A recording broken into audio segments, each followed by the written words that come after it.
ამ ტელევიზიებში, რომელიც განსხვავებულ აზრს აჟღერებენ, დახურვის შემთხვევაში რა შეიძლება მოხდეს? მოხდება რა? დაგვრჩება პროსახელისუფლებო არხები და დაგვრჩება სოციალური მედია.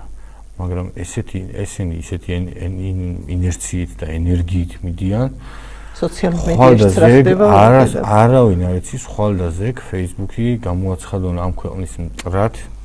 მე ვიტყოდი ერთ რამეს რა, რომ თუ კი, აი თრიალეთის მაგალითი რაც არის, თუ კი სახელმწიფო მედიას აძლევს შეღავაც და აი ამ ხო არ ამბობს თრიალეთი, რომ მე ეს თანხა არ მაქვს გადასახდელი. ხო და არ გადავიხდი, მაგრამ თუ კი იმათ აყენებ სასათბურე პირობებში, ესე რომ ვთქვათ.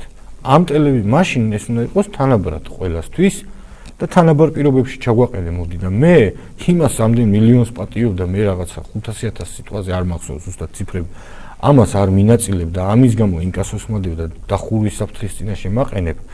ეს არის ჩვეულებრივი მიზანმიმართული, ამას ხო არ უნდა ახსნა განმარტება და რაღაცა გამადიდებული ტყურება, რომ აქ უნდათ ამისი გაჩერება.